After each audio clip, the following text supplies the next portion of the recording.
அனைவருக்கும் வணக்கம். நம்ம daily prelims and mains point of வியூல கரண்ட் அஃபேர்ஸ் ஆர்டிகல்ஸ் பார்க்குறோம். ஸோ இன்னைக்கு என்ன ஆர்டிகல்ஸ் இருக்கு அப்படிங்கிறத பார்ப்போம். சரிங்களா? ஸோ முதல்ல பார்த்தோம்னா, உகந்த வயதினருக்கு திரைப்படங்களை பரிந்துரைக்க 3 பிரிவுகளை central board of film certification அவங்க வந்து அறிமுகப்படுத்தியிருக்காங்க. ஸோ நமக்கு பொதுவாகவே படங்கள் அப்படின்னு பார்த்தோம்னா நமக்கு ரேட்டிங்ஸ் அப்படிங்கிறத கொடுப்பாங்க. என்னென்ன ரேட்டிங்ஸ்லாம் இருக்கு? யூ ரேட்டிங் அப்படிங்கிறது இருக்கு.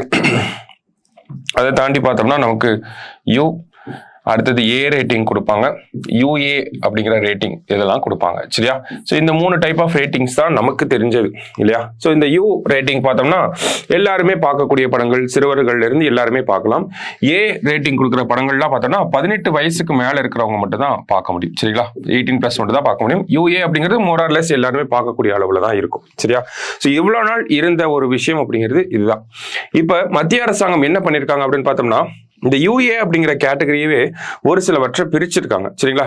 எப்படி பிரிச்சிருக்காங்க அப்படின்னு பார்த்தோம்னா, நமக்கு குழந்தைகளுடைய வயதின் அடிப்படையில பிரிச்சிருக்காங்க.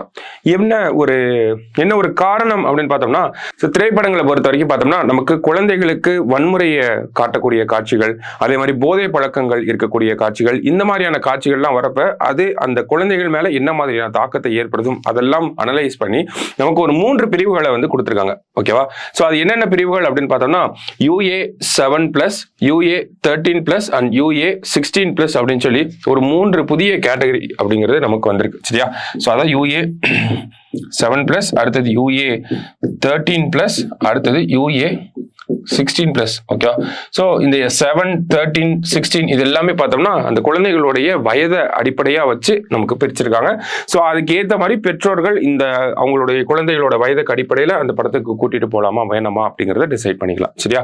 ஸோ அடுத்ததாக பார்த்தோம்னா நமக்கு அமெரிக்கா, பிரிட்டன், கனடா உள்ளிட்ட OECD நாடுகளுக்கு 2022 5.6 லட்சம் இந்தியர்கள் புலம்பெயர்வு அப்படின்னு சொல்லி கொடுத்துருக்காங்க. ஓகேவா? ஸோ OECD நாடுகள் அப்படின்னு பார்த்தோம்னா organisation for economic cooperation and development அப்படின்னு சொல்லுவோம். கிட்டத்தட்ட 38 நாடுகள் இதுல உறுப்பினர்களாக இருக்காங்க. ஸோ என்ன ஒரு செய்தி கொடுத்துருக்காங்க அப்படின்னு பார்த்தோம்னா, நமக்கு இந்தியாவிலிருந்து கிட்டத்தட்ட 5.6 லட்சம் மக்கள் பார்த்தோம்னா OECD நாடுகளுக்கு புலம்பெயர்ந்திருக்கிறாங்க. மைக்ரேஷன் அப்படிங்கிறது நடந்திருக்கு. சரிங்களா?